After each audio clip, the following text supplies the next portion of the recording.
Hi, it's me, Casey, again.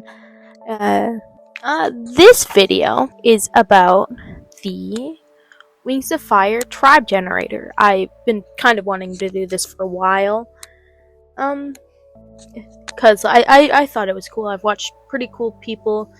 It is inspired by a bookworm draws and Arcane with like a 4 in their name. They're really cool. You should check them out. It took me like 2 years to finally settle on a design I like and I just don't have troubles drawing, because I usually have that. So yeah, I wanted to try it, and I did, and I thought it looked cool. Okay, so this tribe lives in Arctics and is a carnivorous tribe. They have a small body with rounded horns. They have whiskers, and this tribe is able to force other dragons to fall asleep with their touch. I did kind of forget about that part when I was designing, so it's not present in their design much. So, but I think I know how. You'll see later. Continuing on, some of this tribe can also heal faster in the sunlight, and this tribe does have animuses. None are alive, but they're genetically alive. So, of course, my first thought, what stood out to me was Arctics, carnivorous, whiskers, and they can heal in the sunlight. So, I was picturing a small dragon, small but bulky dragon, that would hunt by walking over the snow with their big feet, and they'd use their whiskers to sense movements from under the snow. They kind of hunt like Arctic foxes. They live in Arctics. I took that as a coniferous forest and tundras, like a mix of both. I imagine some will have during the summer or something would go up to the colder tundras to hunt for winter, and they because the coniferous forests are more warm, because they'd be more south. Most would live there. They're meat eaters, yeah, which I took as they eat small rodents, but if they're desperate, they would eat caribous or deer, maybe a moose, not a polar bear. I think they probably could try, but I don't think it'd be worth it. They would definitely not think it's worth it. And as I said, they're smaller, bulkier tribe with long legs, big feet, and they have whiskers, obviously. I said that before. I also decided that they have feathers. I notice it doesn't actually say that in the generation, but it's mine. I can do what I want. Yeah. So their feathers have moss on it, and the moss is what helps them heal. I'll talk about that more soon. And as I've said a few times, they have big feet that act like snowshoes.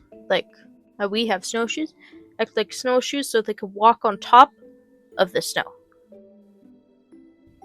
I did not represent it well in the art, but just imagine. Just imagine they're there.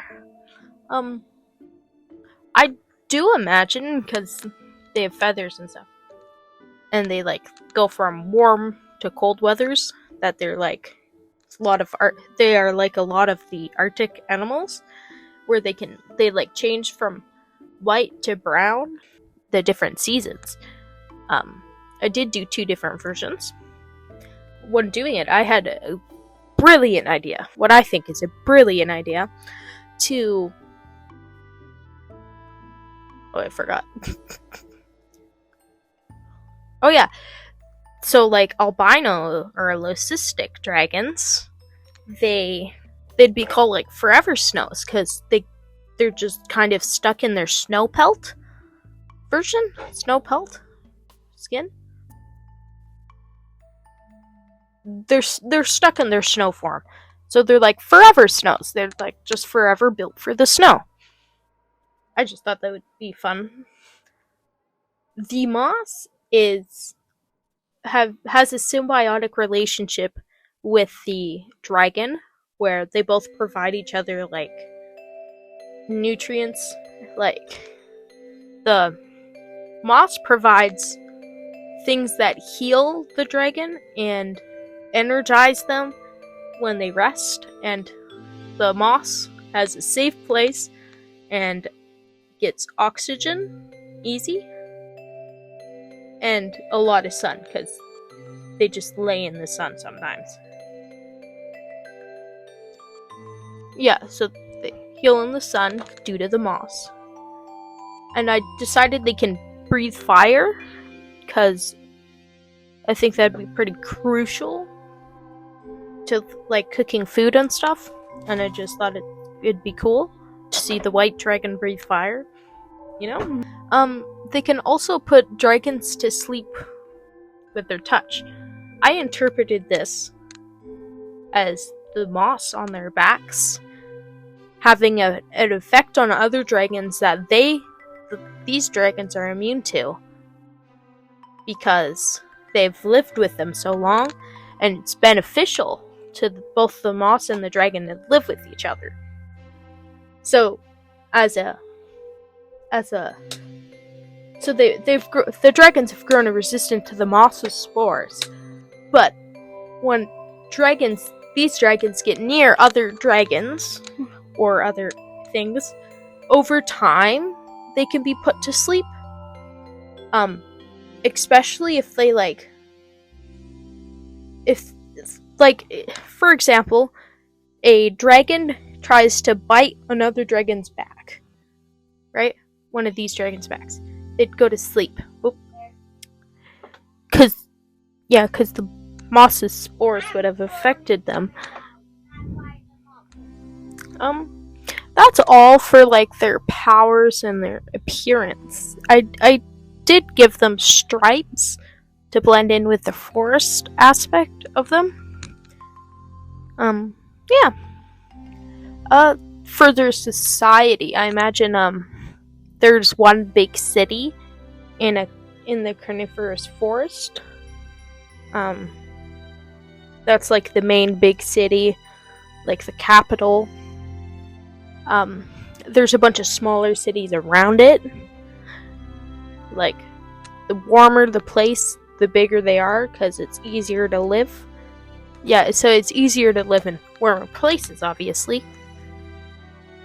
But there is some closer to the tundra because they wanted to, I guess. I don't know. Those are usually more smaller and more community oriented, because they have to rely on each other, because it gets really cold in the winter. The closer they are to the tundra, it gets colder, obviously. This tribe mostly focuses on hunting, because they need to live over winter. Hunting and probably architecture. Yeah, mostly hunting and architecture, because they need good housing and good food. big food. Lots of good food. So the closer they get to winter, more caribou they'll probably bring, right? I bet when they shed their feathers, they use that as bedding or insulator for their houses, because that'd be cool. I bet they also use the pelts and furs of their food they catch as kind of like we do. We use them for clothes and to keep warm. I don't know much about it. thought less about the society, if you couldn't tell. I feel like they would prioritize only hunting what you need. So, like, communities would have a select amount of hunters that would go out, get food, come back. And they would, like, they don't sell it, you know? Because they got what they needed. And they got no more, because if they overhunt, it can affect them for generations. I feel like they would also love sparring. So they would like to like bond and stuff like that. They would fight a lot. Playfully, of course. But they would like that it's like a way to like keep them on their toes, keep them fit, and just get closer. I feel like it wouldn't be like the main thing in their society, like, oh, you have to be good at fighting. No, it'd be like, we just need you to be good enough to survive. You know? You don't have to be the best. You just have to know how. Yeah, that's them. I don't have any other plans with them. That's all I've thought about. That's all I've written about. If you can tell, it's a bit... I don't have a script, I just have bullet points, because I just find those kind of videos more entertaining. But if you have any name suggestions for this tribe, I've kind of just been calling them the tribe, or Snow Wings, because I don't have a name, and I can't think of one that, like, suits them. But that is all I have for today.